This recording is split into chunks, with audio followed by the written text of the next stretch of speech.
Several Tunisian opposition political parties and human rights organizations staged a demonstration in Tunis over the weekend to commemorate the 13th anniversary of the Jasmine Revolution, which toppled the former dictatorial regime in January of 2011.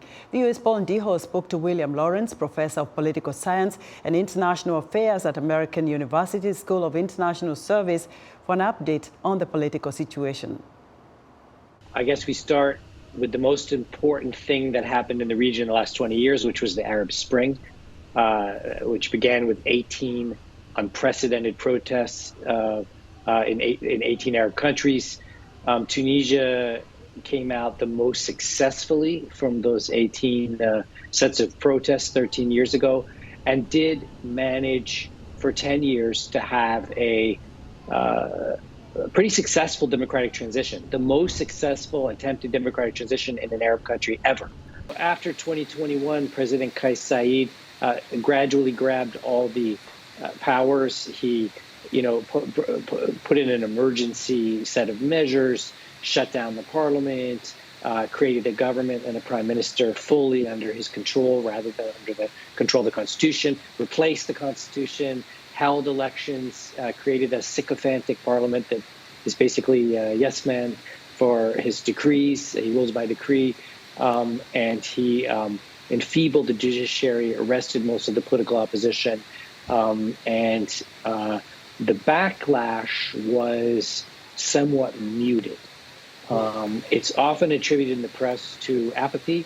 I don't think that's the right analysis. The right analysis is that he arrested most of the political opposition, shut down the media to a large degree, and basically let the Interior Ministry, the police, take over, intimidating the population to the point that they couldn't function democratically. How would you characterize what happened?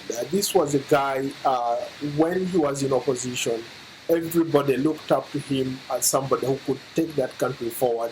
A lot of people have suggested that he's even worse than the former dictator who was there, Ben Ali. Every single official I know from the former regime before 2011 says he's worse.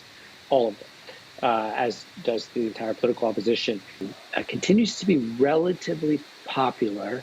Polls put his popularity in the sort of 50% range.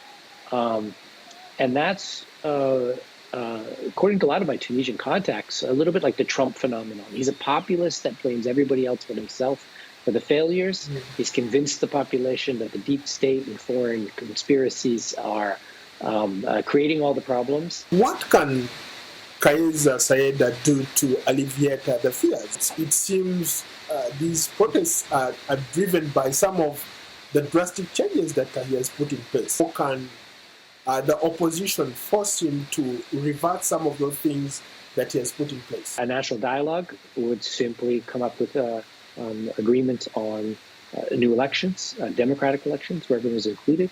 You don't need a new constitution to hold elections. As we see in countries in transition, you just need new elections. A constitutional assembly could come to power. You could probably do a kind of merger of the old constitution and the new constitution, things people like from both, and off to the races. I mean, it would be relatively easy to do. And most Tunisians would probably support it to get out of the current impasse, which, among other things, limits investment in economic development. But we don't have the political will for that. That was William Lawrence, professor of political science and international affairs at American University School of International Service.